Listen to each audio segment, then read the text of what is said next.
You be elevated, but don't just stay aloof and say, I'm up here, you're down there. Nanny kishkins.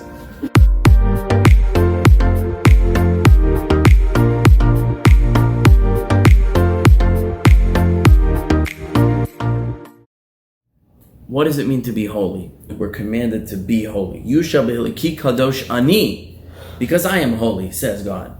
And Rashi over there classically says, Kedoshim tiyu. What does it mean you should be holy? Perushim tiyu. Harush means set aside, separated.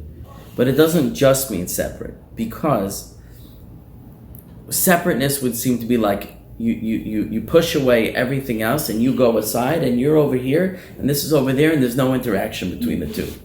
And we look at that praise of holy, holy, holy are you, Lord of hosts. The whole earth is filled with his glory. Now those two statements would seem to contradict each other on a plain level, because say you're separate, you're so separate, right? The whole world is filled with your glory. Wait a second, are you separate or is the whole earth filled with your glory? Well, it's one or the other, right? So no, we're not saying you're separate from the world and you have nothing to do with this world. God is above and distinct and greater than and higher than and elevated above. But God teaches us, don't keep all that to yourself. You have to use that to descend and imbue that which is beneath you with that holiness, meaning you have to elevate that which is not elevated. You be elevated, but don't just stay aloof and say, I'm up here, you're down there, nanny kishkins.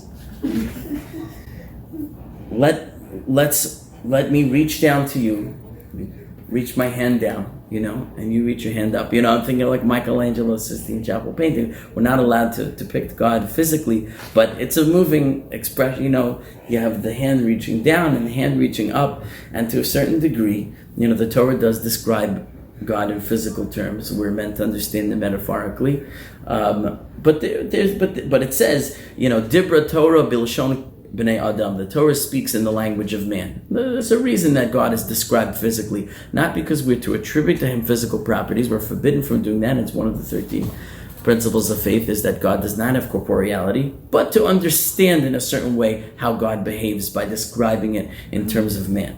So God reaches down to us and he lifts us up out of the muck, like a guy's sinking in his quicksand, as long as he can get his hand up above, so he can be pulled out. So God is elevating the earth. That is the whole idea of the mitzvahs, of all the commandments, is that we interact with the physical world. We take physical things and we elevate them. Avraham Avinu came along, and people think Avraham was the first monotheist. What did Avraham bring into the world? Monotheism. It's not true, because even our sources tell us there was an institution called the Yeshiva of Shem ve'Aver. There was a place of study of God, learning about God, that was headed by two righteous men, Shem and Aver, and they also taught about God. So what did Avraham bring along that was so revolutionary?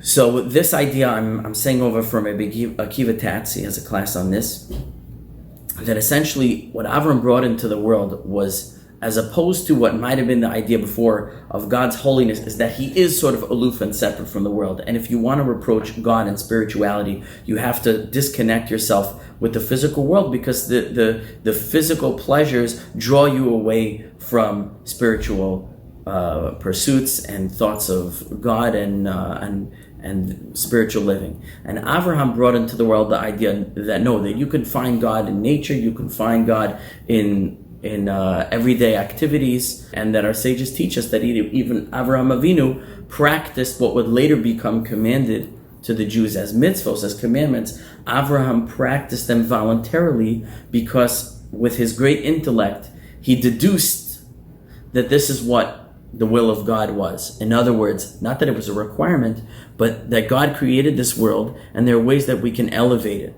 There are ways that we can imbue the whole world with godliness. And so he, on his own, figured out what physical acts would be appropriate in the service of God and in the sanctification of the world. That's the Jewish idea of Kedusha. There is something above, we attach to the above, and we bring it down here.